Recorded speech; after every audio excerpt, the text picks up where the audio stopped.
Punjabi radio USA ਸੁਣ ਰਹੇ ਸਾਰੇ ਹੀ ਮਾਣਯੋਗ ਅਤੇ ਸਤਿਕਾਰਤ ਸਰੋਤਿਆਂ ਨੂੰ ਪੰਜਾਬੀ ਰੇਡੀਓ USA ਦੀ ਟੀਮ ਅਤੇ ਮੇਰੇ ਰਾਜਕਰਨਵੀਰ ਸਿੰਘ ਵੱਲੋਂ ਆਪ ਜੀ ਨੂੰ ਬਹੁਤ ਪਿਆਰ ਸਤਿਕਾਰ ਸਹਿਤ ਦੋਨੋਂ ਜੋੜ ਕੇ ਨਿੱਘੀ ਜਿਹੀ ਸਤਿ ਸ੍ਰੀ ਅਕਾਲ ਸਭ ਨੂੰ ਜੀ ਨੂੰ ਆਖਦੇ ਹਾਂ। ਸਰੋਤਿਓ, ਪ੍ਰੋਗਰਾਮ ਖਬਰ ਤੇ ਨਜ਼ਰ ਦੇ ਵਿੱਚ ਆਪ ਸਭ ਦਾ ਨਿੱਘਾ ਸਵਾਗਤ ਹੈ। ਅੱਜ 14 ਜੁਲਾਈ ਦਿਨ ਵੀਰਵਾਰ ਤੇ ਸਾਡੇ ਨਾਲ ਖਬਰ ਤੇ ਨਜ਼ਰ ਪ੍ਰੋਗਰਾਮ ਦੇ ਵਿੱਚ ਇਸ ਟਾਈਮ ਜੁੜ ਚੁੱਕੇ ਨੇ ਮਲੋਟ ਸਟੂਡੀਓਜ਼ ਤੋਂ ਮਿੰਟੂ ਗੁਰੂਸਰੀਆ ਜੀ। ਮਿੰਟੂ ਜੀ ਆਇਆਂ ਨੂੰ ਪਿਆਰ ਭਰੀ ਨਿੱਘੀ ਸਤਿ ਸ੍ਰੀ ਅਕਾਲ। ਸ਼ੁਕਰੀਆ ਜੀ, ਸਾਰਿਆਂ ਨੂੰ ਸਤਿ ਸ੍ਰੀ ਅਕਾਲ। ਸਾਡੇ ਅੱਜ ਦੇ ਪ੍ਰੋਗਰਾਮ ਖਬਰ ਤੇ ਨਜ਼ਰ ਉਸ ਨੂੰ ਸਪਾਂਸਰ ਕਰਦੇ ਨੇ ਖਾਲਸਾ ਇੰਸ਼ੋਰੈਂਸ ਏਜੰਸੀ ਵਾਲੇ, ਜਿਨ੍ਹਾਂ ਦੇ ਕੋਲੋਂ ਤੁਸੀਂ ਹਰ ਤਰ੍ਹਾਂ ਦੀ ਇੰਸ਼ੋਰੈਂਸ ਕਰਵਾ ਸਕਦੇ ਹੋ। ਇੰਸ਼ੋਰੈਂਸ ਬਾਰੇ ਪਤਾ ਕਰਨ ਲਈ ਤੁਸੀਂ ਇਹਨਾਂ ਨੂੰ ਕਾਲ ਕਰ ਸਕਦੇ ਹੋ। ਨੰਬਰ 408 272 2500 4082722500। ਇਸ ਦੇ ਨਾਲ ਸੁਰਜੀਤ ਸਿੰਘ ਅਤੇ ਮਹਿੰਦਰ ਕੌਰ ਗੁਰਾਇਆ ਸੈਨ ਹੋਜ਼ੇ ਤੋਂ ਇਹਨਾਂ ਦਾ ਵੀ ਬਹੁਤ ਬਹੁਤ ਧੰਨਵਾਦ। ਜੇਕਰ ਤੁਸੀਂ ਜਾਂ ਕੋਈ ਹੋਰ ਕਾਰੋਬਾਰ ਵੀ ਇਸ ਪ੍ਰੋਗਰਾਮ ਨੂੰ ਸਪਾਂਸਰ ਕਰਨਾ ਚਾਹੁੰਦੇ ਹੋਵੋ, ਸੰਪਰਕ ਕਰੋ ਨੰਬਰ 408 722 7698 4087227698 ਦੇ ਉੱਤੇ। ਮਿੰਟੂ ਜੀ, ਗੱਲਬਾਤ ਦਾ ਸਿਲਸਿਲਾ ਕਰਦੇ ਹਾਂ ਸ਼ੁਰੂ। ਸੁਦਾਨ ਦੇ ਵਿੱਚ ਫਸੇ ਭਾਰਤੀਆਂ ਨੂੰ ਬਚਾਉਣ ਲਈ ਸਾਬਕਾ ਜਰਨਲ VK ਸਿੰਘ 2 ਜਹਾਜ਼ ਲੈ ਕੇ ਰਵਾਨਾ।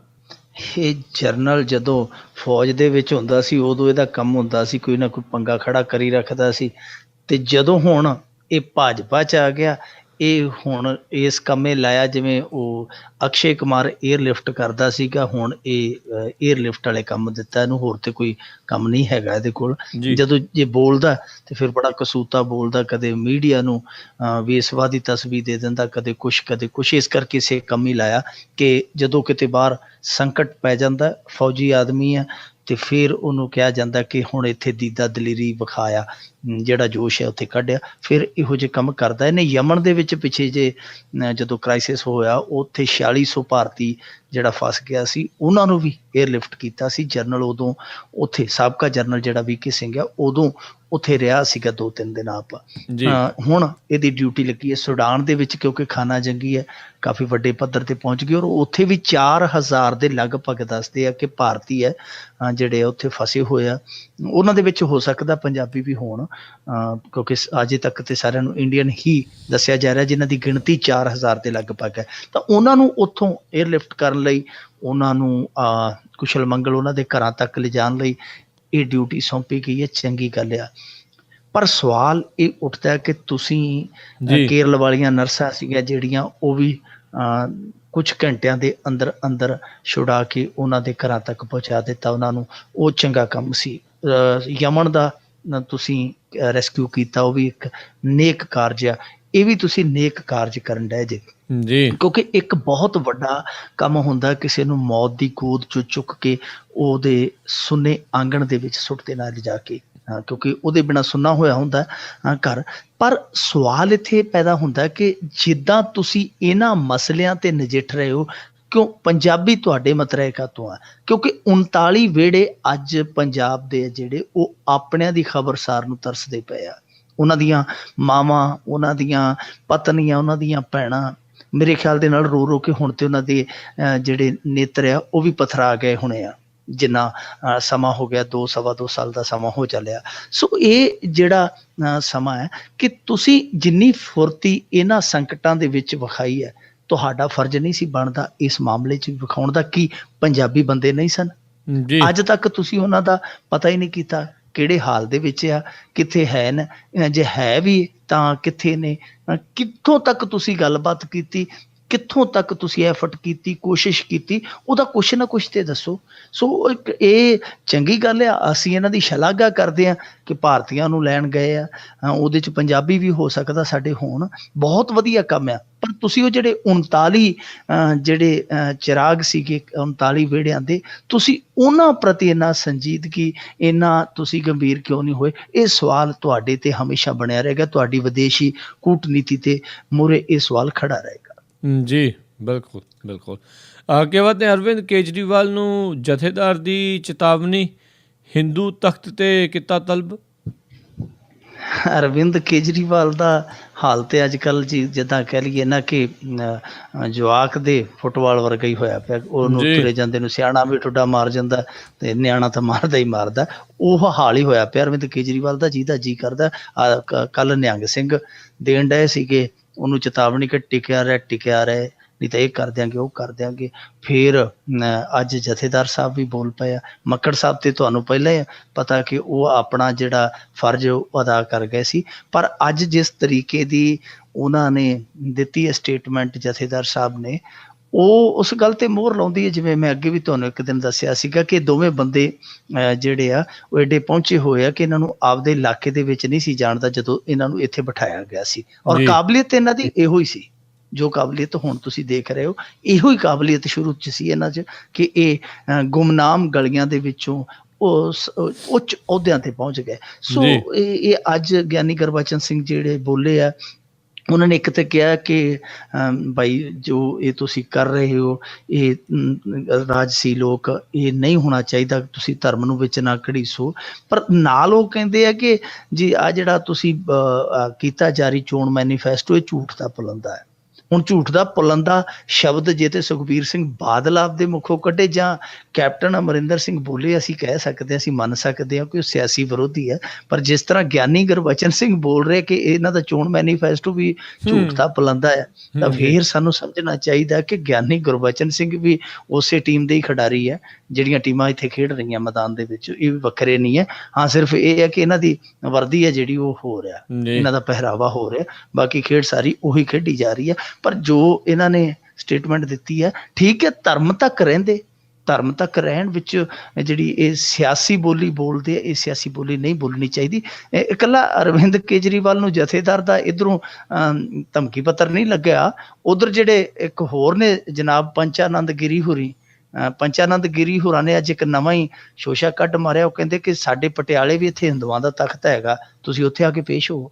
ਹੁਣ ਅਸੀਂ ਸਾਰੇ ਇੱਥੇ ਗੂਗਲ ਬਾਬੇ ਤੋਂ ਪੁੱਛ ਕੇ ਲੱਭਣ ਡਏ ਆ ਕਿ ਇਹ ਤਖਤ ਕਦੋਂ ਕੁ ਬਣਿਆ ਸੀਗਾ ਜੀ, ਇਹ ਸਨਾਤਨ ਧਰਮ ਦਾ ਇਹ ਤਖਤ ਕਦੋਂ ਕੁ ਬਣਿਆ ਸੀ, ਤੇ ਹਾਲੇ ਕੋਈ ਸਮਝ ਨਹੀਂ ਪਈ ਗੱਲ ਦੀ ਕਿ ਇਹ ਤਖਤ ਕਦੋਂ ਬਣਾ ਲਿਆ ਪੰਚਾਨੰਦ ਗਿਰੀ ਨੇ। ਪਰ ਉਹਨੇ ਕਿਹਾ ਕਿ ਇੱਥੇ ਪੇਸ਼ ਹੋ, ਮੇਰੇ ਪੇਸ਼ ਹੋ ਕੇ ਮਾਫੀ ਮੰਗਾ। ਸੋ ਕਾਲੀ ਮੰਦਰ ਦਾ ਜਿਹੜਾ ਪਟਿਆਲੇ ਦਾ ਕਾਲੀ ਮੰਦਰ ਹੈ, ਉਹਦੇ 'ਚ ਪੇਸ਼ ਹੋਣ ਦੀ ਉਹਨੂੰ ਚੁਣੌਤੀ ਦਿੱਤੀ ਗਈ, ਉਹਨੂੰ ਹੁਣ ਆਦੇਸ਼ ਦੇ ਦਿੱਤੇ ਗਏ। ਪੰਚਾਨੰਦ ਗਿਰੀ ਉਹੀ ਬੰਦਾ ਹੈ ਜਦੋਂ ਇਹ ਬੋਲਦਾ ਘੱਟ ਹੈ, ਜ਼ਹਿਰ ਜ਼ਿਆਦਾ ਤੋਲਦਾ ਹੈ, ਫਿਰਕੂ ਪ੍ਰਸਤੀ ਦੇ ਰੰਗ ਵਿੱਚ ਰੰਗਿਆ ਸਰਕਾਰੀ ਤੋਤਾ ਹੈ, ਤੇ ਅੱਜ ਉਹ ਤੋਤਾ ਵੀ ਬੋਲ ਪਿਆ। ਹੁਣ ਇਹ ਸਵਾਲ ਉੱਠਦਾ ਕਿ ਜਦੋਂ ਗੀਤਾ ਦੇ ਪੱਤਰੇ ਖਿਲਰੇ ਸਨ ਲੁਧਿਆਣੇ ਦੇ ਵਿੱਚ, ਉਦੋਂ ਇਹਨਾਂ ਦਾ ਤਖਤ ਕਿੱਥੇ ਸੁੱਤਾ ਸੀ? ਅੱਜ ਜਦੋਂ ਕੱਲ ਅਮਿਤ ਸ਼ਾਹ ਨੂੰ ਰਾਮ ਦਾ ਰੂਪ ਬਣਾ ਕੇ ਪੋਸਟਰਾਂ ਤੇ ਛਾਪਿਆ ਗਿਆ, ਉਦੋਂ ਇਹ ਤਖਤ ਕਿੱਥੇ ਸੁੱਤਾ ਸੀ? ਪੰਚਾਨੰਦ ਗਿਰੀ ਉਹੀ ਬੰਦਾ ਆ ਜਿਹਦੇ ਤੇ ਇੱਕ ਔਰਤ ਨੇ ਬਲਾਤਕਾਰ ਦਾ ਦੋਸ਼ ਲਾਇਆ ਹੋਇਆ। ਹੁਣ ਇਹੋ ਜਿਹਾ ਬੰਦਾ ਜੇ ਹੁਣ ਕਿਸੇ ਨੂੰ ਤਲਬ ਕਰਦਾ ਹੈ, ਤੇ ਫਿਰ ਸਾਨੂੰ ਸਮਝਣਾ ਚਾਹੀਦਾ ਹੈ ਕਿ ਤਖਤਾਂ ਦੀ, ਅਸੀਂ ਤੇ ਇੱਕ ਅਕਾਲ ਤਖਤ ਸਾਹਿਬ ਦੀ ਮਰਿਆਦਾ ਨੂੰ ਲੈ ਕੇ ਚਿੰਤਤ ਸੀ, ਹੁਣ ਸਾਨੂੰ ਦੂਜੇ ਪਾਸੇ ਵੀ ਕਰਨੀ ਪੈਣੀ ਕਿ ਉਹ ਵੀ ਤਖਤ ਹੈ ਜਿਹੜਾ, ਉਹਦੇ ਤੇ ਵੀ ਇਹੋ ਜਿਹੇ ਬੰਦੇ ਬਿਰਾਜਮਾਨ ਆ। ਜੀ ਬਿਲਕੁਲ। ਅਤੇ ਅੱਗੇ ਵੱਧਦੇ ਹਾਂ, ਅਗਲੀ ਗੱਲ ਕਰਦੇ ਹਾਂ ਵੀ 10ਵੀਂ 'ਚੋਂ ਨੰਬਰ ਘੱਟ ਆਉਣ ਕਰਕੇ ਮੁੰਡੇ ਨੇ ਖੁਦ ਨੂੰ ਗੋਲੀ ਮਾਰੀ। ਇਹ ਬਟਾਲਾ ਦੀ ਘਟਨਾ ਆ, ਔਰ ਇਹ ਪੰਜਾਬ ਦੇ ਵਿੱਚ ਦੂਜੀ ਤੀਜੀ ਘਟਨਾ ਜਦੋਂ ਹੀ ਆਏ ਹੋਏ ਆ, ਨਤੀਜੇ ਆਏ ਆ ਪ੍ਰੀਖਿਆਵਾਂ ਦੇ, ਜੂਨ ਤੋਂ ਲੈ ਕੇ ਲਾ ਲਈਏ ਜੇ ਮਹੀਨਾ ਜਿਹੜਾ ਆਇਆ ਜੁਲਾਈ ਦਾ, ਇਹ ਕੁਝ ਹਫ਼ਤਿਆਂ ਦੇ ਅੰਦਰ ਦੂਜੀ ਤੀਜੀ ਘਟਨਾ ਆ। ਇੱਕ ਕੁੜੀ ਨੇ ਵੀ ਇਸੇ ਤਰ੍ਹਾਂ ਗੋਲੀ ਮਾਰੀ ਸੀ ਆਪਣੇ ਆਪ ਨੂੰ ਮੋਗੇ ਦੇ ਵਿੱਚ, ਇੱਕ ਹੋਰ ਕੁੜੀ ਸੀ ਉਹਨੇ ਵੀ ਜ਼ਹਿਰ ਪੀਤਾ ਸੀਗਾ। ਹੁਣ ਇੱਕ ਮੁੰਡਾ 17 ਸਾਲ ਦਾ ਜਿਹਨੇ ਆਪਣੇ ਬਾਪ ਦੇ ਰਿਵਾਲਵਰ ਦੇ ਨਾਲ ਖੁਦ ਨੂੰ ਗੋਲੀ ਮਾਰ ਲਈ ਹੈ। ਉਹਦਾ ਕਾਰਨ, ਉਹਦੀ ਵਜ੍ਹਾ ਇਹੋ ਦੱਸੀ ਜਾਣ ਰਹੀ ਹੈ ਕਿ ਇਹ ਬੱਚਾ ਸੀਗਾ ਜਿਹੜਾ, ਇਹਦਾ ਰਿਜ਼ਲਟ ਕੋਈ ਵਧੀਆ ਨਹੀਂ ਸੀ ਆਇਆ 10ਵੀਂ ਦੇ ਵਿੱਚ, ਜ਼ਹਿਨੀ ਤੌਰ ਤੇ ਉਸ ਚੀਜ਼ ਨੂੰ ਲੈ ਕੇ ਪਰੇਸ਼ਾਨ ਸੀਗਾ ਕਿ ਮੇਰੇ ਪੂਰੇ ਨੰਬਰ ਨਹੀਂ ਆਏ, ਕਿਉਂਕਿ ਅੱਗੇ +1 ਦੇ ਵਿੱਚ ਇਹਦਾ ਦਾਖਲਾ ਵੀ ਹੋ ਗਿਆ ਸੀ, ਤੇ ਉਹ ਇੱਕ ਕਸਕ ਸੀਗੀ ਮਨ ਦੇ ਵਿੱਚ ਕਿ ਮੈਂ ਇੰਨੇ ਨੰਬਰ ਲਿਜਾਣੇ ਸਨ ਪਰ ਇੰਨੇ ਲਿਜਾ ਨਹੀਂ ਪਾਇਆ। ਤੇ ਦੱਸਦੇ ਆ ਕਿ ਫਿਰ ਇਸ ਕਰਨਵੀਰ ਸਿੰਘ ਨਾਂ ਦੇ ਮੁੰਡੇ ਨੇ ਆਪਣੇ ਆਪ ਨੂੰ ਜਿਹੜੀ ਆ ਉਹ ਗੋਲੀ ਮਾਰ ਲਈ ਕੱਲ ਘਰੇ। ਸੋ ਇਹ ਚਿੰਤਾ ਦਾ ਵਿਸ਼ਾ ਆ ਕਿ ਇਸ ਤਰੀਕੇ ਨਾਲ 17-18 ਸਾਲ ਦੀ ਉਮਰ ਦੇ, 15 ਸਾਲ ਦੀ ਉਮਰ ਦੇ ਲੋਕ ਖੁਦਕੁਸ਼ੀ ਕਰ ਰਹੇ ਆ, ਤਾਂ ਸਾਨੂੰ ਸੋਚਣਾ ਪਵੇਗਾ। ਕੋਟੇ ਦੀ ਉਦੋਂ ਆਪਾਂ ਗੱਲ ਕਰ ਰਹੇ ਸੀਗੇ ਕਿ ਉੱਥੇ ਇੱਕ ਇਸ ਸਾਲ ਦੇ ਵਿੱਚ 9 ਵਿਦਿਆਰਥੀਆਂ ਨੇ ਇੱਕ ਸ਼ਹਿਰ ਦੇ ਵਿੱਚ ਖੁਦਕੁਸ਼ੀ ਕੀਤੀ ਹੈ। ਸਾਰੇ ਇਸ ਨਿਰਾਸ਼ਕੀ ਦੇ ਆਲਮ ਦੇ ਵਿੱਚੋਂ ਖੁਦਕੁਸ਼ੀ ਵੱਲ ਤੁਰੇ ਆ। ਇਹ ਸੋਚਣਾ ਚਾਹੀਦਾ ਸਾਡੇ ਬੁੱਧੀਜੀਵ ਵਰਗ ਨੂੰ, ਸਾਡੀਆਂ ਸਰਕਾਰਾਂ ਨੂੰ, ਸਾਡੇ ਸਮਾਜ ਨੂੰ ਕਿ ਇਹ ਜਿਹੜੇ ਬੱਚੇ ਆ, ਪਤਾ ਨਹੀਂ ਕਿਸ ਕਹਿ ਲਈਏ ਹੀਨ ਭਾਵਨਾ ਦਾ ਸ਼ਿਕਾਰ ਹੋ ਕੇ ਕਿਸ ਤਰ੍ਹਾਂ ਦੀ ਮਾਨਸਿਕਤਾ ਜਿਹੜੀ ਹਾਰੀ ਹੋਈ ਮਾਨਸਿਕਤਾ ਨੂੰ ਢੋ ਕੇ ਇਸ ਪਾਸੇ ਜਾ ਰਿਹਾ, ਤਾਂ ਇਸ ਮਾਨਸਿਕਤਾ ਨੂੰ, ਇਸ ਟੁੱਟੇ ਹੋਏ ਹੌਸਲੇ ਨੂੰ ਮੁੜ ਕੇ ਪ੍ਰਵਾਜ਼ ਦੇਣ ਦੀ ਲੋੜ ਆ। ਤਾਂ ਮੇਰੇ ਖਿਆਲ ਦੇ ਨਾਲ ਮੈਂ ਉਸ ਦਿਨ ਵੀ ਗੱਲ ਕੀਤੀ ਸੀ, ਅੱਜ ਵੀ ਕਰਦਾ ਕਿ ਸਫਲਤਾ ਸਫਲਤਾ ਸਫਲਤਾ ਸਭ ਕੁਛ ਨਹੀਂ ਹੁੰਦੀ। ਅਸੀਂ ਬੱਚਾ ਜਦੋਂ ਜੰਮਦਾ ਉਹ ਸੁਰਤ ਸੰਭਲਦਾ, ਉਦੋਂ ਤੋਂ ਹੀ ਉਹਦੇ ਤੇ ਉਮੀਦਾਂ ਦਾ ਬੋਝ ਟੰਗ ਦਿੰਦੇ ਆ ਕਿ 5ਵੀਂ 'ਚ ਤੂੰ ਇੰਨੇ ਲੈਣੇ, 7ਵੀਂ 'ਚੋਂ ਇੰਨੇ ਲੈਣੇ, 8ਵੀਂ 'ਚੋਂ ਇੰਨੇ ਲੈਣੇ, 10ਵੀਂ 'ਚੋਂ ਇੰਨੇ ਲੈਣੇ ਆ। ਅਸੀਂ ਕਿਸੇ ਮੋੜ ਤੇ ਵੀ ਉਹਨੂੰ ਇਹ ਨਹੀਂ ਸਮਝਾਉਂਦੇ ਕਿ ਭਾਈ ਤੇਰਾ ਕੰਮ ਹੈ 100% ਯਤਨ ਕਰਨਾ, ਤੇ ਜੇ ਤੇਰੇ ਯਤਨ ਨੂੰ ਸਫਲਤਾ ਨਹੀਂ ਮਿਲਦੀ ਤੇ ਤੂੰ ਉਹਦਾ ਜਿਹੜਾ ਆ ਮੁੜ ਪੜਚੋਲ ਕਰ, ਉਹਨੂੰ ਫਿਰ ਖੰਗਾਲ ਕਿ ਯਤਨਾਂ ਦੇ ਵਿੱਚ ਮੇਰਿਆਂ 'ਚ ਕਿਤੇ ਕਮੀ ਤਾਂ ਨਹੀਂ ਰਹਿ ਗਈ। ਸੋ ਇਹ ਚੀਜ਼ ਸਾਨੂੰ ਸਮਝਾਉਣ ਦੀ ਜ਼ਰੂਰਤ ਹੈ। ਜੇ ਮਾਪੇ ਨਹੀਂ ਕਰ ਪਾਉਂਦੇ, ਜੇ ਮਾਪੇ ਨਹੀਂ ਕਰ ਸਕਦੇ, ਤਾਂ ਇਹ ਕੰਮ ਆ ਜਾਂਦਾ ਮਾਸਟਰਾਂ ਦੇ ਸਿਰ ਤੇ, ਅਧਿਆਪਕਾਂ ਦੇ ਸਿਰ ਤੇ। ਉਹਨਾਂ ਨੂੰ ਇਹ ਜ਼ਿੰਮੇਵਾਰੀ ਉੱਠਣੀ ਚਾਹੀਦੀ ਹੈ। ਘੱਟੋ ਘੱਟ ਕਿਸੇ ਅਧਿਆਪਕ ਦਾ ਵਿਦਿਆਰਥੀ ਜੇ ਇਸ ਕਰਕੇ ਖੁਦਕੁਸ਼ੀ ਕਰਦਾ ਕਿ ਉਹਦੇ ਨੰਬਰ ਘੱਟ ਆਏ ਆ ਜਾਂ ਉਹ ਮਨ ਚਾਹੀ ਪੋਜੀਸ਼ਨ ਹਾਸਲ ਨਹੀਂ ਕਰ ਸਕਿਆ, ਤਾਂ ਮੇਰੇ ਖਿਆਲ ਦੇ ਨਾਲ ਇਹਦੀ ਜ਼ਿੰਮੇਵਾਰੀ ਹੈ ਜਿਹੜੀ ਉਸ ਅਧਿਆਪਕ ਦੀ ਬਣਦੀ ਹੈ ਜਿਹਦਾ ਉਹ ਚੇਲਾ ਹੈ। ਜੀ ਜੀ ਜੀ। ਅੱਗੇ ਵਧਦੇ, ਖਾਲਸਾ ਯੂਨੀਵਰਸਿਟੀ ਨੂੰ ਮਨਜ਼ੂਰੀ ਮਿਲਣ ਤੋਂ ਬਾਅਦ ਆਪ ਪਾਰਟੀ ਅਤੇ ਕਾਂਗਰਸ ਨੇ ਬੋਲੇ ਹੱਲੇ।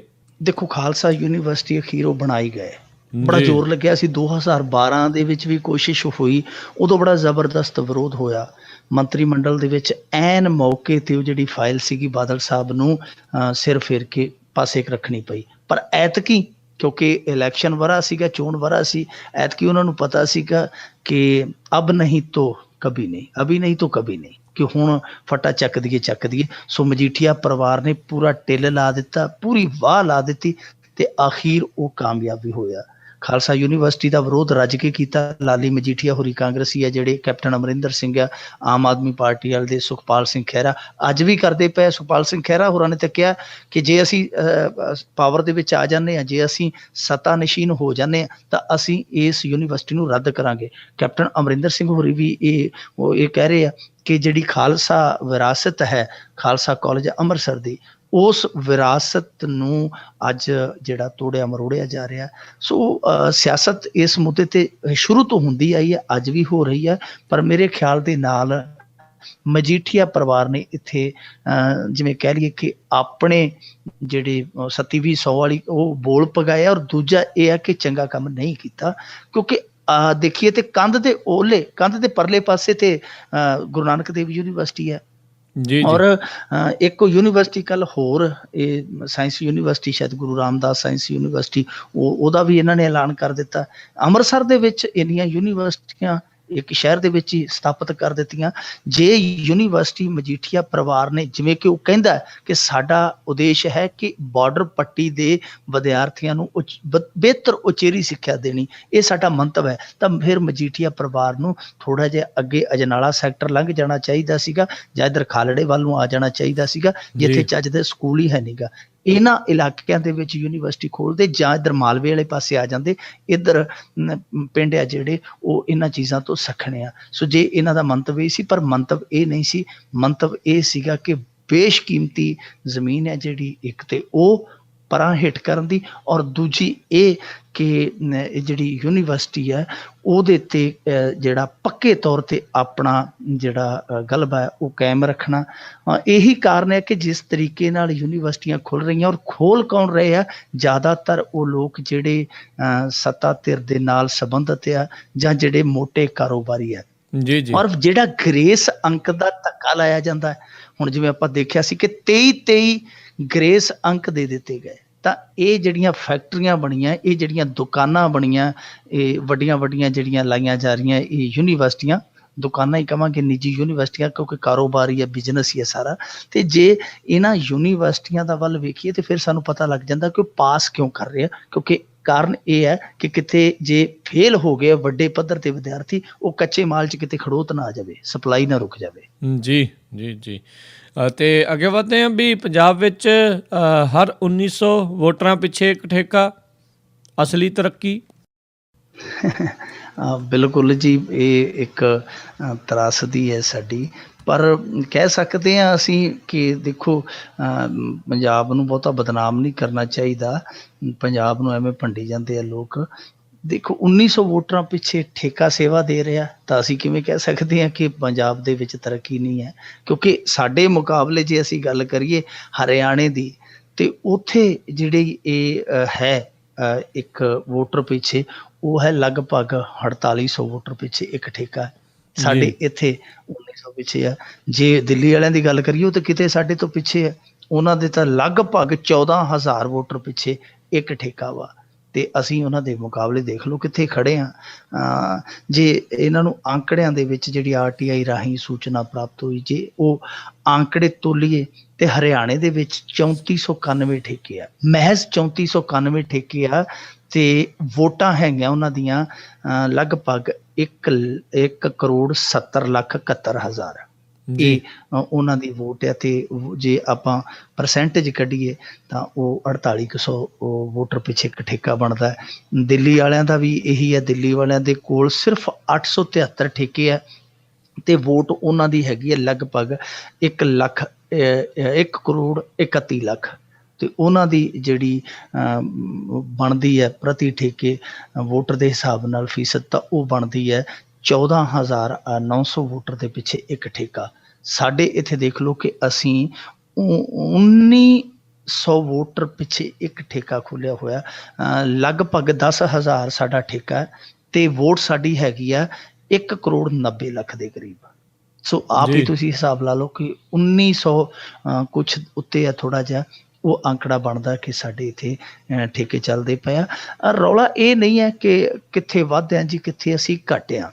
ਰੌਲਾ ਇਸ ਗੱਲ ਦਾ ਕਿ ਅਸੀਂ ਆਪਣੀ ਪਾਲਿਸੀ ਨੂੰ ਇਸ ਤਰ੍ਹਾਂ ਦਾ ਕਿਉਂ ਬਣ ਰਹੇ ਹਾਂ ਕਿ ਸ਼ਰਾਬ ਜਿੰਨੀ ਮਰਜ਼ੀ ਪੀਓ, ਸ਼ਰਾਬ ਖੁੱਲ੍ਹੀ ਹੈ, ਵੱਧ ਤੋਂ ਵੱਧ ਸ਼ਰਾਬ 'ਚੋਂ ਜਿਹੜਾ ਪੈਸਾ ਕਮਾਉਣ ਦਾ ਇਹ ਲਾਲਚ, ਅੰਨਾ ਲਾਲਚ ਹੈ, ਅਸੀਂ ਇਹਨੂੰ ਘਟਾ ਕਿਉਂ ਨਹੀਂ ਰਹੀ? ਅਸੀਂ ਇਹਨੂੰ ਘਟਾ ਕੇ ਉਹਦੇ ਬਰਾਬਰ ਰੈਵਨਿਊ ਦਾ ਰੌਲਾ ਆ, ਮਾਲੀਏ ਦਾ ਰੌਲਾ, ਤੇ ਅਸੀਂ ਉਹਦੇ ਲਈ ਕੋਈ ਬਦਲਵੇਂ ਪ੍ਰਬੰਧ ਕਿਉਂ ਨਹੀਂ ਕਰਦੇ ਪਏ? ਰੌਲਾ ਇਸ ਚੀਜ਼ ਦਾ ਆ ਕਿ ਬਦਲਵੇਂ ਪ੍ਰਬੰਧ ਕਿਉਂ ਨਹੀਂ ਕੀਤੇ ਜਾ ਰਹੇ। ਕੇਰਲ ਹੈ ਜਿਹੜਾ ਇਹਦੋਂ ਪਹਿਲਾਂ ਆ ਜਿਹੜਾ 2016-17 ਫਾਈਨੈਂਸ਼ੀਅਲ ਈਅਰ ਜਿਹੜਾ ਜਿਹਨੂੰ ਬੋਲਦੇ ਆ ਵਿੱਤੀ ਸਾਲ, ਇਹਦੇ ਵਿੱਚ ਉਹ ਦੂਜੇ ਨੰਬਰ ਤੇ ਗਿਆ ਚਲਾ, ਜਦ ਕਿ 15-16 ਦੇ ਵਿੱਚ ਅਸੀਂ ਦੂਜੇ ਨੰਬਰ ਤੇ ਸੀਗੇ।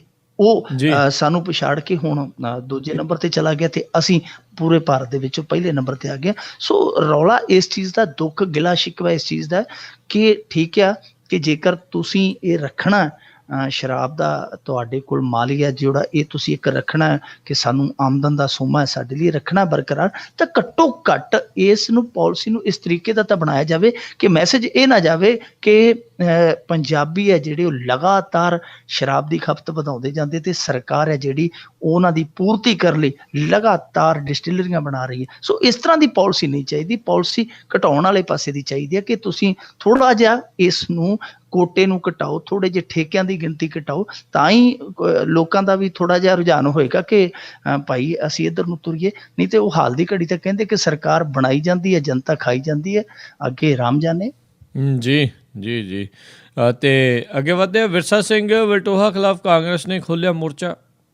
ਬਹੁਜਨ ਸਮਾਜ ਪਾਰਟੀ ਤੋਂ ਬਾਅਦ ਹੁਣ ਕਾਂਗਰਸ ਮੈਦਾਨ ਦੇ ਵਿੱਚ ਨਿਤਰੀ, ਉਹਨਾਂ ਨੇ ਵੀ ਪੁਤਲੇ ਚੁੱਕ ਲਏ ਇਹਦੇ ਵਿਰਸਾ ਸਿੰਘ ਵਲਟੋਹੇ ਦੇ, ਤੇ ਅੱਜ ਭਿੱਖੀਵਿੰਡ ਦੇ ਵਿੱਚ ਪੁਤਲੇ ਫੂਕੇ ਆ, ਜਿਹਦੀ ਅਗਵਾਈ ਗੁਰਜੀਤ ਸਿੰਘ ਭੁੱਲਰ ਜਿਹੜੇ ਸਾਬਕਾ ਮੰਤਰੀ ਰਹੇ ਆ ਕਾਂਗਰਸ ਦੇ, ਉਹਨਾਂ ਨੇ ਅਗਵਾਈ ਕੀਤੀ। ਨਾਲ ਹੰਸਰਾਜ ਵੀ ਉੱਥੇ ਪਹੁੰਚਿਆ। ਬੜੀ ਵਿਲੱਖਣ ਜੀ ਗੱਲ ਸੀਗੀ, ਕਿਉਂਕਿ ਆਮ ਤੌਰ ਤੇ ਉਹਨਾਂ ਦਾ ਇਲਾਕਾ ਜਲੰਧਰ ਆ, ਤੇ ਉੱਥੇ ਹੀ ਉਹਨਾਂ ਦਾ ਆਧਾਰ ਆ ਇਹੋ ਜਿਹੀਆਂ ਬਰਾਦਰੀਆਂ ਦੇ ਵਿੱਚ ਜੋ ਬਾਬਾ ਸਾਹਿਬ ਭੀਮਰਾਓ ਅੰਬੇਦਕਰ ਦੇ ਪੈਰੋਕਾਰ ਆ, ਜੋ ਮੰਨਦੇ ਉਹਨਾਂ ਨੂੰ, ਜਾਂ ਵਾਲਮੀਕੀ ਸਮਾਜ ਆ। ਸੋ ਉਹ ਜਲੰਧਰੋਂ ਅੰਮ੍ਰਿਤਸਰ ਆਏ ਆ, ਤਾਂ ਇਹਦਾ ਮਤਲਬ ਇਹ ਆ ਕਿ ਜਿਹੜਾ ਇਸ ਮੁੱਦੇ ਨੂੰ ਕਾਂਗਰਸੀ ਹੈ ਜਿਹੜੇ ਉਹ ਥੋੜ੍ਹਾ ਜਿਹਾ ਗਰਮ ਕਰਨਾ ਚਾਹੁੰਦੇ ਆ। ਬਹੁਜਨ ਸਮਾਜ ਪਾਰਟੀ ਨੇ ਕੱਲ੍ਹ ਪੁਤਲੇ ਫੂਕੇ ਸੀਗੇ, ਗ੍ਰਿਫਤਾਰੀ ਦੀ ਮੰਗ ਕੀਤੀ ਸੀ। ਅੱਜ ਇਹਨਾਂ ਨੇ ਤਰਨਤਾਰਨ ਦੇ ਭਿੱਖੀਵਿੰਡ ਦੇ ਵਿੱਚ ਇਹ ਸਭ ਕੁਛ ਕੀਤਾ, ਮੁਜ਼ਾਹਰਾ ਕੀਤਾ, ਜੋ ਮਰਜ਼ੀ ਕੀਤਾ। ਹੁਣ ਮੁੱਦਾ ਤਾਂ ਇਹ ਹੈ ਕਿ ਦੇਖੋ ਵਿਰਸਾ ਸਿੰਘ ਵਲਟੋਹਾ ਪਹਿਲੇ ਦਿਨ ਜਦੋਂ ਇਹ ਖਬਰ ਆਉਂਦੀ ਹੈ ਉਸ ਦਿਨ ਨਹੀਂ ਬੋਲਦੇ, ਦੂਜੇ ਦਿਨ ਉਹ ਬੋਲਦੇ ਆ ਕਿ ਜਿਹਨੇ ਇਹ ਖਬਰ ਫੈਲਾਈ ਹੈ ਮੈਂ ਉਹਦੇ ਤੇ ਮਾਣਹਾਨੀ ਦਾ ਕੇਸ ਕਰਾਂਗਾ। ਹੁਣ ਦੇਖੋ, ਮਾਣਹਾਨੀ ਦਾ ਡਰਾਵਾ ਜਿਹੜਾ ਹਰੇਕ ਦੇਈ ਜਾਂਦਾ, ਮਾਣਹਾਨੀ ਕਰ ਦੂੰ ਮੈਂ, ਮਾਣਹਾਨੀ ਦਾ ਇੱਜ਼ਤ ਹੱਤਕ ਦਾ ਕੇਸ ਕਰ ਦੂੰ, ਪਰ ਬਾਅਦ ਦੇ ਵਿੱਚ ਵਿਰਸਾ ਸਿੰਘ ਵਲਟੋਆ ਪਤਾ ਨਹੀਂ ਕਿੱਥੇ ਬਹਿ ਗਿਆ ਜਾ ਕੇ। ਜਦੋਂ ਇਹ ਪੁਤਲੇ ਫੂਕਣ ਦਾ ਦੌਰ ਸ਼ੁਰੂ ਹੋਇਆ, ਹੁਣ ਸਾਰੇ ਕਹਿਣ ਡੇ ਵਿਰਸਾ ਸਿੰਘ ਵਲਟੋਆ ਨੂੰ ਕਿ ਭਾਈ ਜਿਹੜਾ ਮਾਣਹਾਨੀ ਵਾਲਾ ਕੇਸ ਕਰਨਾ ਸੀ, ਹੁਣ ਉਹਦੇ ਸਾਹਮਣੇ ਇਹਨਾਂ ਨੂੰ ਵੀ ਭੇਜ, ਕਾਂਗਰਸੀਆਂ ਨੂੰ ਵੀ ਭੇਜ, ਬਹੁਜਨ ਸਮਾਜ ਪਾਰਟੀ ਨੂੰ ਵੀ ਭੇਜ। ਪਰ ਦਰਅਸਲ ਗੱਲ ਇਹ ਹੈ ਕਿ ਵਿਰਸਾ ਸਿੰਘ ਵਲਟੋਆ ਆਪਣੀ ਬੇਵਕੂਫਾਨਾ ਹਰਕਤ ਨੂੰ ਲੁਕਾਉਣ ਲਈ ਦੂਜੇ ਦਿਨ ਵੀ ਝੂਠ ਬੋਲ ਗਿਆ ਕਿ ਮੇਰਾ ਤਾਂ ਉੱਥੇ ਕੁਝ ਹੋਇਆ ਹੀ ਨਹੀਂ, ਮੈਂ ਤਾਂ ਕੁਝ ਬੋਲਿਆ ਹੀ ਨਹੀਂ। ਜਦ ਕਿ ਸੱਚਾਈ ਹੁਣ ਤੁਹਾਡੇ ਸਾਹਮਣੇ ਹੈ ਕਿ ਦੋ ਪਾਰਟੀਆਂ ਜਿਹੜੀਆਂ ਉਹਨਾਂ ਨੇ ਆਪਣਾ ਕੰਮ ਜੰਗੀ ਪੱਧਰ ਤੇ ਸ਼ੁਰੂ ਕਰ ਦਿੱਤਾ ਹੈ। ਸੋ ਵਿਰਸਾ ਸਿੰਘ ਵਲਟੋਆ ਨੇ ਜੋ ਇਹ ਰਸਤਾ ਅਖਤਿਆਰ ਕੀਤਾ ਕਿ ਮਾਣਹਾਨੀ ਕਰ ਦੂੰ, ਇਹ ਕਰ ਦੂੰ, ਉਹ ਕਰ ਦੂੰ, ਮੁੜ ਕੇ ਚੁੱਪ ਕਰ ਗਿਆ। ਇਹਨੂੰ ਛੱਡ ਦੇਣਾ ਚਾਹੀਦਾ। ਜਦੋਂ ਅਰਵਿੰਦ ਕੇਜਰੀਵਾਲ ਦੀ ਵਾਰੀ ਆਉਂਦੀ ਹੈ ਤੇ ਉਦੋਂ ਇਹਨਾਂ ਦੇ ਜਿਹੜੇ ਜਜ਼ਬਾਤ ਹੈ ਉਹ ਵੀ ਆਹਤ ਹੋਏ ਹੁੰਦੇ ਆ, ਉਦੋਂ ਇਹਨਾਂ ਦੀ ਬੋਲਬਾਣੀ ਵੀ ਜਿਹੜੀ ਇੱਦਾਂ ਦੀ ਹੋ ਜਾਂਦੀ ਹੈ ਜੋਸ਼ੀਲੀ ਕਿ ਅਸੀਂ ਧਰਮ ਦੇ ਲਈ ਤੇ ਕੁਝ ਵੀ ਕਰ ਸਕਦੇ ਹਾਂ। ਸੋ ਇਹਨਾਂ ਨੂੰ ਜਿੰਨਾ ਦੁੱਖ ਹੁੰਦਾ ਹੈ, ਇਹਨਾਂ ਨੂੰ ਤਾਂ ਥੋੜ੍ਹਾ ਜਿਹਾ ਦੁੱਖ ਰਾਜਸੀ ਜ਼ਿਆਦਾ ਹੁੰਦਾ, ਦੂਜਾ ਘੱਟ ਹੁੰਦਾ, ਪਰ ਜਿਹੜੀਆਂ ਦੂਜੀਆਂ ਜਮਾਤਾਂ ਨੇ, ਦੂਜੀਆਂ ਕੌਮਾਂ ਨੇ, ਦੂਜੇ ਫਿਰਕੇ ਨੇ, ਉਹਨਾਂ ਦੀਆਂ ਵੀ ਭਾਵਨਾਵਾਂ ਹੁੰਦੀਆਂ, ਇਹਨਾਂ ਨੂੰ ਧਿਆਨ 'ਚ ਰੱਖਣਾ ਚਾਹੀਦਾ। ਜੇ ਗਲਤੀ ਵਾਕਈ ਵਿਰਸਾ ਸਿੰਘ ਵਲਟੋਆ ਤੋਂ ਹੋਈ ਹੈ ਤੇ ਮਾਫੀ ਮੰਗਣੀ ਚਾਹੀਦੀ ਹੈ, ਜੇ ਨਹੀਂ ਹੋਈ ਤੇ ਫਿਰ ਕੇਸ ਹੈ ਜਿਹੜੇ ਕਰਕੇ ਵਿਖਾਵੇ, ਭੱਜੇ ਨਾ ਹੋਣ। ਜੀ ਜੀ ਜੀ ਡਾਕਟਰ ਧਰਮਵੀਰ ਗਾਂਧੀ ਨੇ ਐਲਾਨ ਕੀਤਾ ਅਫੀਮ ਜਿਹੇ ਨਸ਼ੇ ਕਾਨੂੰਨੀ ਦਾਇਰੇ 'ਚ ਲਿਆਉਣ ਲਈ ਲਿਆਂਦਾ ਜਾਵੇਗਾ ਬਿੱਲ। ਡਾਕਟਰ ਧਰਮਵੀਰ ਗਾਂਧੀ ਲਹਿਰਾਂ ਦੇ ਉਲਟ ਤਰਨ ਵਾਲਾ ਬੰਦਾ ਹੈ ਜੀ। ਸਿਆਸਤਦਾਨਾਂ ਦੇ ਵਿੱਚੋਂ ਡਾਕਟਰ ਧਰਮਵੀਰ ਗਾਂਧੀ ਭਾਵੇਂ ਪੰਜਾਬ ਦੇ ਜਿੰਨੇ ਲੀਡਰ ਆ ਉਹਨਾਂ ਦੇ ਵਿੱਚੋਂ ਜੇ ਕੋਈ ਉਲਟ ਲਹਿਰਾਂ ਦੇ ਤਰਦਾ ਤਾਂ ਇਹ ਬੰਦਾ ਆ। ਕਿਉਂਕਿ ਦੇਖੋ, ਖਾਲਿਸਤਾਨ ਦੇ ਮੁੱਦੇ ਤੇ ਵੀ ਇਹਨੇ ਪਹਿਲਾ ਪੱਖ ਰੱਖਿਆ ਸੀਗਾ, ਆਮ ਆਦਮੀ ਪਾਰਟੀ ਚੋਂ ਵੀ, ਸਾਰਿਆਂ ਦੇ ਵਿੱਚੋਂ, ਕਿ ਖਾਲਿਸਤਾਨ ਦੇ ਮੁੱਦੇ ਤੇ ਗੱਲ ਹੋਣੀ ਚਾਹੀਦੀ ਹੈ, ਅਸੈਂਬਲੀ 'ਚ ਚਰਚਾ ਹੋਣੀ ਚਾਹੀਦੀ ਹੈ। ਫਿਰ ਹੋਰ ਕਈ ਮੁੱਦਿਆਂ ਤੇ ਜਿਵੇਂ ਜਿਹੜਾ ਆਨੰਦ ਜਿਹੜਾ ਹੈ ਆਨੰਦ ਮੈਰਿਜ ਐਕਟ, ਉਹਦੀ ਗੱਲ ਕੀਤੀ ਡਾਕਟਰ ਧਰਮਵੀਰ ਗਾਂਧੀ ਨੇ। ਅਕਾਲ ਤਖਤ ਦੇ ਜਥੇਦਾਰ ਨੂੰ ਮਿਲ ਕੇ ਆਇਆ, ਪਰ ਉੱਥੇ ਜਦੋਂ ਇਹਨਾਂ ਨੇ ਫਰਜ਼ ਨਿਭਾਉਣ ਦੀ ਵਾਰੀ ਆਈ, ਜਿੱਥੇ ਅੜਨਾ ਸੀ ਇਹਨਾਂ ਨੇ, ਉੱਥੇ ਨਹੀਂ ਕੋਈ ਖੜਿਆ। ਆਨੰਦ ਮੈਰਿਜ ਐਕਟ ਬਾਰੇ ਡਾਕਟਰ ਧਰਮਵੀਰ ਗਾਂਧੀ ਇਹਨਾਂ ਦੇ ਕੋਲ ਗਿਆ ਕਿ ਭਾਈ ਤੁਸੀਂ ਅਕਾਲੀ ਹੈ ਜਿਹੜੇ, ਮੈਨੂੰ ਸਪੋਰਟ ਕਰੋ, ਕਾਂਗਰਸੀ ਵੀ ਕਰਦੇ ਆ, ਆਪਾਂ ਸਾਰੇ ਰਲ ਕੇ ਉੱਥੇ ਆਨੰਦ ਮੈਰਿਜ ਐਕਟ ਦੀ ਗੱਲ ਕਰੀਏ, ਪਰ ਉਹ ਤੋਂ ਕੋਈ ਨਹੀਂ ਬੋਲਿਆ। ਯਾਨੀ ਮੁੱਦੇ ਆ ਜਿਹੜੇ ਡਾਕਟਰ ਧਰਮਵੀਰ ਗਾਂਧੀ ਬੜੇ ਠੋਸ ਉਠਾਉਂਦਾ, ਤੇ ਇਹ ਵੀ ਮੁੱਦਾ ਹੈ ਜਿਹੜਾ ਉਹ ਇੱਕ ਚਰਚਾ ਮੰਗਦਾ ਹੈ, ਦੇਸ਼ ਵਿਆਪੀ ਚਰਚਾ ਮੰਗਦਾ। ਇਹ ਨਹੀਂ ਹੈ ਕਿ ਇੱਥੇ ਰਾਜ ਕਰਨਵੀਰ ਸਿੰਘ ਹੋਰੀ ਤੇ ਮਿੰਟੂ ਗੁਰਸਰੀਏ ਹੋਰੀ ਬਹਿਸ ਕਰ ਲੈਣ ਜਾਂ ਕੋਈ ਹੋਰ ਕਰ ਲੇ। ਇਹ ਦੇਸ਼ ਵਿਆਪੀ ਬਹਿਸ ਹੋਣੀ ਚਾਹੀਦੀ ਹੈ, ਕਿਉਂਕਿ ਡਾਕਟਰ ਧਰਮਵੀਰ ਜੋ ਕਹਿ ਰਿਹਾ ਉਹਦੇ 'ਚ ਮਸਲਾ ਇਹ ਨਹੀਂ ਕਿ ਅਸੀਂ ਉਹਨੂੰ ਰਾਜਸੀ ਤੌਰ ਤੇ ਜੇ ਨਹੀਂ ਪਸੰਦ ਕਰਦੇ ਜਾਂ ਸਾਡੇ ਸਿਆਸੀ ਵਖਰੇਵੇਂ ਆ, ਅਸੀਂ ਉਹਦੀ ਦਲੀਲ ਨੂੰ ਰੱਦ ਦਈਏ, ਉਸ ਦਲੀਲ ਨੂੰ ਚਿੱਥਣ ਦੀ ਜ਼ਰੂਰਤ ਹੈ। ਉਹਦਾ ਕਹਿਣਾ ਇਹ ਹੈ ਕਿ ਇਸ ਮੌਨਸੂਨ ਸੀਜ਼ਨ ਦੇ ਵਿੱਚ ਜਦੋਂ ਸੈਸ਼ਨ ਹੋਏਗਾ ਸ਼ੁਰੂ ਜਿਹੜਾ ਲੋਕ ਸਭਾ ਦਾ, ਤਾਂ ਉਹਦੇ 'ਚ ਅਸੀਂ ਇੱਕ ਬਿੱਲ ਲਿਆਵਾਂਗੇ ਕਿ ਜਿਹੜਾ NDPS ਐਕਟ ਹੈ, ਜਿਹੜਾ ਬੜਾ ਸਖਤ ਕਾਨੂੰਨ ਆ ਪੰਜਾਬ ਦੇ ਵਿੱਚ, ਕੀ ਪੂਰੇ ਭਾਰਤ ਦੇ ਵਿੱਚ ਨਸ਼ਾ ਵਿਰੋਧੀ ਕਾਨੂੰਨ ਹੈ ਜਿਹੜਾ, ਕਿ ਇਹਦੇ ਵਿੱਚ ਸੋਧ ਕੀਤੀ ਜਾਵੇ, ਇਹਨੂੰ ਏਡਾ ਸਖਤ ਨਾ ਬਣਾਇਆ ਜਾਵੇ, ਕਿਉਂਕਿ ਇਹਦੀ ਸਖਤਾਈ ਨੇ 30-32 ਸਾਲਾਂ ਦੇ ਵਿੱਚ ਕੱਖ ਨਹੀਂ ਕੀਤਾ। ਸੋ ਇਹਨੂੰ ਹੁਣ ਥੋੜਾ ਜਿਹਾ ਸੌਫਟ ਕਰਨ ਦੀ ਜ਼ਰੂਰਤ ਹੈ। ਦੂਜੇ ਪਾਸੇ ਉਹ ਕਹਿੰਦੇ ਆ ਕਿ ਅਫੀਮ, ਭੁੱਕੀ ਜਿਹੇ ਜਿਹੜੇ ਕੁਦਰਤੀ ਨਸ਼ੇ ਆ, ਇਹਨਾਂ ਨੂੰ ਲੀਗਲਾਈਜ਼ ਕੀਤਾ ਜਾਵੇ।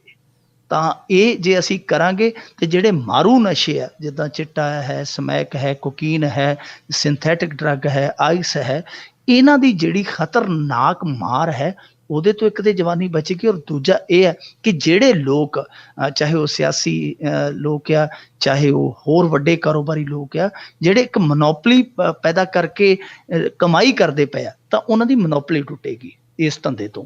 ਦੋਏ ਕੰਮ ਹੋਣਗੇ। ਹੁਣ ਇਹਨਾਂ ਦੀ ਸੋਚ ਹੈ ਜਿਹੜੀ, ਉਹ ਠੀਕ ਹੈ, ਕੁਝ ਉਹਦੇ 'ਚ ਸੁਧਾਰ ਕਰਨ ਦੀ ਗੁੰਜਾਇਸ਼ ਹੋ ਸਕਦੀ ਹੈ, ਪਰ ਆਪਾਂ ਮੂਲੋਂ ਨਹੀਂ ਰੱਦ ਕਰ ਸਕਦੇ, ਕਿਉਂਕਿ ਇਤਿਹਾਸ ਗਵਾਹ ਹੈ। ਜਿੰਨਾ ਕੁ ਸਾਡਾ ਹਿਸਟਰੀ ਦਾ ਰਿਕਾਰਡਡ ਹੈ ਅੰਕੜਾ ਕਿ 3500 ਸਾਲ ਦਾ ਪੁਰਾਣਾ ਜੋ ਮਨੁੱਖੀ ਇਤਿਹਾਸ ਹੈ, ਉਹਦੇ ਵਿੱਚ ਜੇ ਵੇਖੀਏ ਤੇ ਕੋਈ ਵੀ ਐਸਾ ਸਾਲ, ਕੋਈ ਵੀ ਐਸੀ ਸਦੀ ਨਹੀਂ ਹੋਣੀ ਜਦੋਂ ਕਹਿ ਸਕਦੇ ਕਿ ਸਮਾਜ ਦੇ ਵਿੱਚ ਪੂਰਨ ਨਸ਼ਾਬੰਦੀ ਸੀ। ਨਸ਼ੇ ਸੀ, ਪਰ ਨਸ਼ੇ ਇੰਨੇ ਮਾਰੂ ਨਹੀਂ ਸੀ, ਘਾਤਕ ਨਹੀਂ ਸੀ। ਸੋ ਅਸੀਂ ਪੂਰਨ ਨਸ਼ਾਬੰਦੀ ਦਾ ਖਾਬ ਤੇ ਦੇਖ ਸਕਦੇ, ਉਹਨੂੰ ਹਕੀਕਤ 'ਚ ਕਦੇ ਨਹੀਂ ਬਦਲ ਸਕਦੇ, ਪਰ ਇਹ ਹੈ ਕਿ ਅਸੀਂ ਆਪਣੇ ਲੋਕਾਂ ਨੂੰ ਮਰਨ ਲਈ ਵੀ ਨਹੀਂ ਛੱਡ ਸਕਦੇ। ਉਹਦੇ ਲਈ ਰਾਹ ਵਿਚਲੇ ਕੱਢਣੇ ਪੈਣਗੇ, ਤੇ ਵਿਚਲੇ ਰਾਹ ਸ਼ਾਇਦ ਡਾਕਟਰ ਧਰਮਵੀਰ ਗਾਂਧੀ ਸੁਝਾ ਰਿਹਾ। ਇਹਦੇ ਤੇ ਚਰਚਾ ਹੋਣੀ ਬਣਦੀ ਹੈ ਕਿ ਇਹ ਚਰਚਾ ਹੋਵੇ, ਅਸੈਂਬਲੀ 'ਚ ਵੀ ਹੋਵੇ, ਪੂਰੇ ਦੇਸ਼ ਦੇ ਵਿੱਚ ਵੀ ਹੋਵੇ। ਜੀ ਜੀ ਜੀ ਅਤੇ ਅਗਲੀ ਜੇ ਆਪਾਂ ਗੱਲ ਕਰੀਏ, ਰਾਜਸਥਾਨ ਦੇ ਇੱਕ ਮਹਿਕਮੇ ਨੇ ਚਾੜਿਆ ਨਵਾਂ ਚੰਦ, 2 ਲੱਖ ਪੈਨਸ਼ਨ ਮਰੇ ਖਾਤੇ 'ਚ ਪਾਏ। ਦਾਊ ਦੇਵੀ, ਜੇਠਾ ਸਿੰਘ, ਮਾਨੀ ਦੇਵੀ, ਕਾਲੂ ਰਾਮ ਹੋਰੀ ਇਹ ਵਿਚਾਰੇ ਹੁਣ ਮੁਰਦੇ ਆ ਜਿਹੜੇ ਉਹ ਸੜਕਾਂ ਤੇ ਤੁਰੇ ਫਿਰਦੇ ਆ ਕਿ ਸਾਡੇ ਹੱਕ ਇੱਥੇ ਰੱਖ। ਮੁਰਦੇ ਆਪਣੇ ਹੱਕ ਲੈਣ ਲਈ ਮਰਦੇ ਫਿਰਦੇ ਆ, ਜੇ ਪੰਜਾਬੀ ਚ ਕਹੀਏ। ਇਹ ਸਾਡੇ ਭਾਰਤ ਦੇ ਵਿੱਚ ਇਕੱਲਾ ਪੰਜਾਬ ਹੀ ਨਹੀਂ ਜਿੱਥੇ ਇਹੋ ਜਿਹੇ ਚੰਦ ਚੜ੍ਹਦੇ ਆ, ਬਹੁਤ ਸਾਰੇ ਰਾਜਾਂ ਦੇ ਵਿੱਚੋਂ ਇਹੋ ਜਿਹੀਆਂ ਖਬਰਾਂ ਆਉਂਦੀਆਂ। ਇਹ ਰਾਜਸਥਾਨ ਦਾ ਸਮਾਜਿਕ ਸੁਰੱਖਿਆ ਵਿਭਾਗ ਆ, ਜਿਹੜੇ ਹਰੇਕ ਸੂਬੇ ਦੇ ਵਿੱਚ ਪੈਨਸ਼ਨਰਾਂ ਦਾ ਕੰਮ ਦੇਖਦੇ ਆ, ਪੈਨਸ਼ਨ ਦਿੰਦੇ ਆ, ਬੁਢਾਪਾ ਪੈਨਸ਼ਨ, ਵਿਧਵਾ ਪੈਨਸ਼ਨ ਜਾਂ ਅੰਗਹੀਨ ਪੈਨਸ਼ਨ, ਇਹ ਸਮਾਜਿਕ ਸੁਰੱਖਿਆ ਵਿਭਾਗ ਦੇ ਅਧੀਨ ਆਉਂਦੀ ਆ। ਤਾਂ ਉੱਥੋਂ ਦੇ ਸਮਾਜਿਕ ਸੁਰੱਖਿਆ ਵਿਭਾਗ ਨੇ ਇੱਕ ਵੱਖਰਾ ਹੀ ਸਮਾਜਿਕ ਫਰਜ਼ ਅਦਾ ਕਰ ਦਿੱਤਾ। 2015 ਤੋਂ ਲੈ ਕੇ ਹੁਣ ਤੱਕ 2 ਲੱਖ ਪੈਨਸ਼ਨ ਨੂੰ ਮਰੇ ਖਾਤੇ 'ਚ ਪਾ ਦਿੱਤਾ। 2 ਲੱਖ ਪੈਨਸ਼ਨਰ ਸੀਗਾ ਜਿਹੜਾ, ਉਹਨੂੰ ਮਰਿਆ ਕਰਾਰ ਦੇ ਦਿੱਤਾ। ਹੁਣ ਇਹ ਸਮਝ ਨਹੀਂ ਆਈ ਕਿ ਉਹਨਾਂ ਨੂੰ ਮਾਰ ਕੇ ਜਿਹੜੀ ਉਹਨਾਂ ਦੀ ਪੈਨਸ਼ਨ ਸੀ ਉਹ ਕਿੱਧਰ ਘੱਲੀ, ਉਹਨਾਂ ਨੇ ਕਿਸੇ ਧਾਰਮਿਕ ਸਥਾਨ ਤੇ ਚੜਾਏ ਜਾਂ ਉਹਦੇ ਨਾਲ ਕੋਈ ਤੀਰਥ ਸਥਾਨ ਨਾ ਆਏ। ਇਹ ਸਮਝ ਨਹੀਂ ਆਈ ਕਿ ਉਹ ਪੈਨਸ਼ਨ ਹੈ ਜਿਹੜੀ ਉਹਨਾਂ ਦੀ ਕਿੱਧਰ ਗਈ। ਹੁਣ ਮੁਰਦੇ ਆ ਜਿਹੜੇ ਵਿਚਾਰੇ, ਜਦੋਂ ਉਹਨਾਂ ਨੂੰ ਪਤਾ ਲੱਗਿਆ ਉੱਠ ਖੜੇ, ਉਹ ਸੜਕਾਂ ਤੇ ਆ ਗਏ ਆ। ਉਹ ਕਹਿੰਦੇ ਕਿ ਭਾਈ ਸਾਡੀ ਪੈਨਸ਼ਨ ਦਿਓ, ਅਸੀਂ ਜਿਉਂਦੇ ਆ। ਪਰ ਉਹਨਾਂ ਦੀ ਕੋਈ ਗੱਲ ਨਹੀਂ ਸੁਣਦਾ ਪਿਆ। ਉਹ ਜਾਂਦੇ ਆ, ਉਹ ਕਹਿੰਦੇ ਜੀ ਮੈਂ ਜਿਉਂਦਾ, ਤੇ ਉਹ ਕਹਿੰਦੇ ਨਹੀਂ, ਸਾਡੇ ਤਾਂ ਕਾਗਜ਼ ਬੋਲਦੇ, ਤੁਹਾਡੇ ਬੋਲਣ ਨੂੰ ਕੀ ਹੈ, ਸਾਡੇ ਤਾਂ ਕਾਗਜ਼ ਬੋਲਦੇ, ਤੁਸੀਂ ਮਰੇ ਹੋ। ਸੋ 2 ਲੱਖ ਬੰਦਾ ਜਿਹੜਾ ਹੁਣ ਉਹ ਆਪਦੇ ਪੈਨਸ਼ਨ ਲਈ ਲੜ ਰਿਹਾ, ਔਰ ਜਾਂ ਕਹਿ ਲਈਏ ਕਿ 2 ਲੱਖ ਮੁਰਦਾ ਜਿਹੜਾ ਉਹ ਪੈਨਸ਼ਨ ਮੰਗਦਾ ਪਿਆ। ਇਹ ਵੈਸੇ ਅਲੋਕਾਰੀ ਰੰਗ ਆ ਸਾਡੇ ਮੁਲਕ ਦਾ ਕਿ ਇੱਕ ਪਾਸੇ ਜਿਹੜੇ ਮੁਰਦੇ ਆ ਉਹ ਪੈਨਸ਼ਨ ਮੰਗਦੇ ਆ, ਜਿਉਂਦਿਆਂ ਦੀ ਜਿਹੜੀ ਪੈਨਸ਼ਨ ਉਹ ਮੁਰਦੇ ਕਹਿ ਕੇ ਕੱਟ ਦਿੱਤੀ ਜਾਂਦੀ ਹੈ, ਤੇ ਸਾਡੇ ਪੰਜਾਬ ਦੇ ਵਿੱਚ ਹੈ ਕਿ ਮੁਰਦਿਆਂ ਦੀ ਪੈਨਸ਼ਨ ਲਾ ਦਿੱਤੀ ਜਾਂਦੀ ਹੈ। ਬਿਲਕੁਲ ਬਿਲਕੁਲ ਜੀ। ਸੋ ਬਹੁਤ ਬਹੁਤ ਤੁਹਾਡਾ ਧੰਨਵਾਦ ਕਰਦੇ ਹਾਂ ਮਿੰਟੂ ਜੀ, ਤੁਸੀਂ ਸਾਡੇ ਨਾਲ ਜੁੜੇ ਇਹਨਾਂ ਖਬਰਾਂ ਬਾਰੇ ਸਾਨੂੰ ਵਿਸਥਾਰ 'ਚ ਜਾਣਕਾਰੀਆਂ ਦਿੱਤੀਆਂ। ਅਗਲੇ ਵੀਡੀਓ ਤੱਕ ਲਈ ਤੁਹਾਡਾ ਬਹੁਤ ਬਹੁਤ ਧੰਨਵਾਦ, ਮਿਹਰਬਾਨੀ, ਸਤਿ ਸ਼੍ਰੀ ਅਕਾਲ। ਸ਼ੁਕਰੀਆ ਜੀ, ਸਤਿ ਸ਼੍ਰੀ ਅਕਾਲ ਜੀ। ਅਤੇ ਸੋ ਤੇ ਇੱਥੇ ਹੀ ਸਾਡਾ ਅੱਜ ਦਾ ਇਹ ਪ੍ਰੋਗਰਾਮ ਖਬਰ 'ਤੇ ਨਜ਼ਰ ਉਹ ਵੀ ਹੁਣ ਸਮਾਪਤ ਹੁੰਦਾ ਹੈ। ਹੁਣ ਮੈਨੂੰ ਰਾਜਕਨਵੀਰ ਸਿੰਘ ਨੂੰ ਵੀ ਇਜਾਜ਼ਤ ਦਿਓ। ਮੇਰੇ ਵੱਲੋਂ ਵੀ ਆਪ ਸਭ ਨੂੰ ਬਹੁਤ ਪਿਆਰ ਸਤਿਕਾਰ ਸਹਿਤ ਦੋਨੋਂ ਜੋੜ ਕੇ ਨਿੱਘੀ ਜਿਹੀ ਸਤਿ ਸ਼੍ਰੀ ਅਕਾਲ। ਜਿਹਦੇ ਵਾਸਤੇ ਰਹੋ, ਹੱਸਦੇ ਖੇਲਦੇ ਰਹੋ ਤੇ ਸੁਣਦੇ ਰਹੋ ਪੰਜਾਬੀ ਰੇਡੀਓ USA।